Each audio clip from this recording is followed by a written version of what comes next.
নন্দনামালির রান্নাঘরে সব লোককে স্বাগত জানাই। আজ দেখো আমি নোনা বাউল দিকি এই যে বেগুন আর আলু দিকে ঝোল করবো, অবশ্য আদা রসুন দিকেই ঝোল করবো আমি। এই যে সব মশলা আমার রেডি, দেখতে পারো পেঁয়াজ আছে, রসুন বাটা আর আদা বাটা একসাথে, আর লঙ্কা বাটা, টমেটো আর শিল ধোয়া যত আমার মাস্ট বি লাগবে, বুঝতে পারছো। আর এটা হলো নোনা বাউল, দেখো এটা নোনা বাউল ভালোভাবে লাল করে সুন্দরভাবে ভাজা আছে। দেখো টিপিরি মাছটা কত শক্ত, দেখতে পারো তো। মাছটা এইভাবে ভালো করে ভাজা আছে মাছটা। তো শুরু করা যাক আমার রান্না। এই দেখো উনুনও জ্বলছে, কড়াও কিন্তু অলরেডি গরম। তো আমি দিয়ে দিই তেল।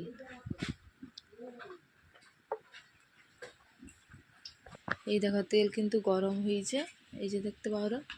তো তেলটা একটু চারধারে রেখে দিই। এত বাতাস হরে আগুনটা দেখো জামা সামা হয় রে। এই যে কাটি রাখা ধুই রাখা আলু তেলের উপর, এবার আলুটাকে আলাদাভাবে ভালো করে ভাজতে হবে।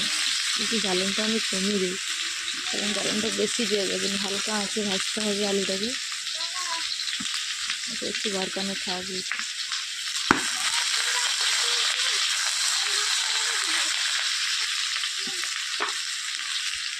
এই যে ভাজার সময় একটু লবণ,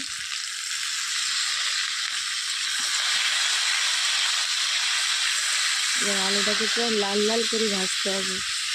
লাল লাল করে ভাজতে থাকি, তারপর তোমাকে দেখিয়ে। এই দেখো আলুগুলো কিন্তু এই যে ভাজা চলছে, যে হালকা হালকা করে দেখো, হালকা আঁচে ভাজতে না, হালকা হালকা করে মেরুন কালার হবে না, এরকম করে সবগুলো আলু মেরুন কালার হয়ে না, তখন দেখি নাম দিব। আর আমার কচ্চা বেটাকে দেখো ক্যারাইডি দেখা, এই দেখো এই দেখো লাঠি কি গো বাঁকারে দেখো পেতে। বাবু তুমি এটা কোথা থেকে দেখেছো গো শিখলে?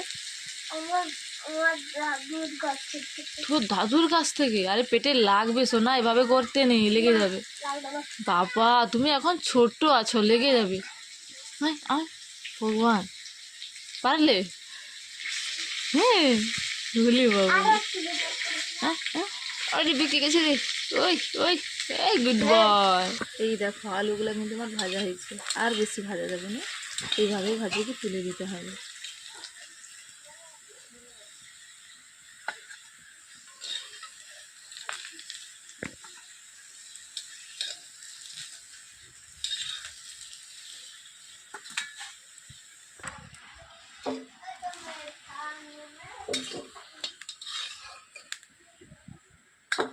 এই যে সেই কড়াই কিন্তু লবণ আছে অলরেডি, দেখতে পারো লবণটা। আর আরেকটু তেল দিবা। তারপর এই যে বেগুনগুলা যে আছে, এই বেগুনগুলাকেও সেম সেইভাবে আলুর মতো ভাজি নিবা।